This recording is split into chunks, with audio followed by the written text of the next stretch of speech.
Once upon a time, in 1952, there were two scientists named Alfred Hershey and Martha Chase. They made the discovery that DNA carried genetic information.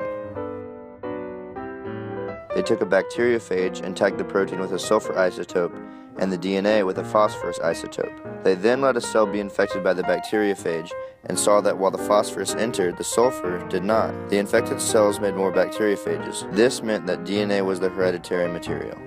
In order for an organism to grow and reproduce, DNA must be replicated. DNA replication is semi-conservative and takes place during the S phase of the interphase inside the nucleus. First, DNA helicase unwinds and separates the double helix. Single-strand binding proteins help the strand stay apart, and topoisomerase, pictured, relieves tension at the tightly coiled regions of the DNA by breaking and rejoining strands. In the leading strand, which runs 5 to 3, only one primer is needed to begin the process. These primers are synthesized by primase. DNA polymerase III adds nucleotides onto the 3' end, creating a new strand anti-parallel to the parental strand. However, because the lagging strand already runs 3 to 5, primers must be added before each nucleotide can be added in order for nucleotide to be bound in the 3 to 5 direction. This creates some Okazaki fragments in the new strand, so DNA ligase must aid in covalently bonding the 3 and 5 ends of adjacent nucleotides. DNA also is transcripted into RNA, which is then translated into protein. This is called the central dogma of biology. Transcription begins in the nucleus when RNA polymerase pries the two strands of the DNA double helix apart. RNA polymerase then attaches to the promoter region of the DNA, where it recognizes the TA-TA box.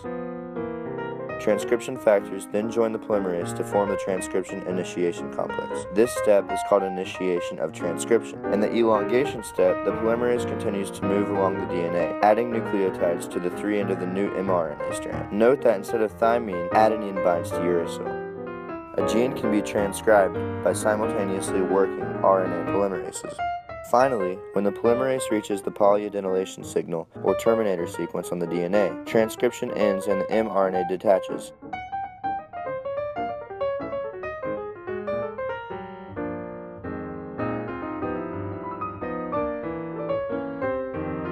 The mRNA then moves out of the nucleus and into the cytoplasm, where it meets with the ribosome for translation. tRNA is also an important component in translation. tRNA is composed of an anticodon and the corresponding amino acid. This amino acid is attached to the tRNA through the enzyme aminoacetyl tRNA synthase. This amino acid binds to the active spot of aminoacetyl tRNA synthase, and ATP loses 2 phosphates, becoming AMP. The tRNA will then covalently bond to the amino acid, and the AMP will be displaced. The tRNA is then released and ready to be used. This tRNA will also have a wobble, meaning that one tRNA can code to several different codons with the same first 2 nucleotides. Initiation is the first stage of translation. In order for translation to begin, mRNA must attach to ribosomal RNA and AUG. A start codon must be the first codon on the mRNA. The next step in rRNA is elongation. rRNA is composed of 3 parts, A, P, and E.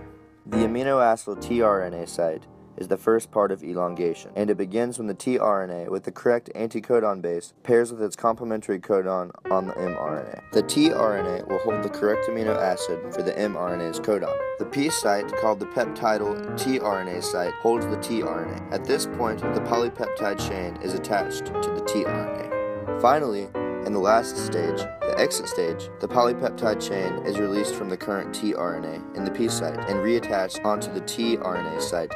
The tRNA in the A site will then shift to the P site. The tRNA in the P site then shifts over to the E site and exits the ribosome, ready to be reused once more. Overall, the whole translation process works a lot like an assembly line. This assembly line ends with the A site reaches a stop codon. A release factor will bind to the A site and hydrolysis will occur, causing the polypeptide and ribosome to unattach.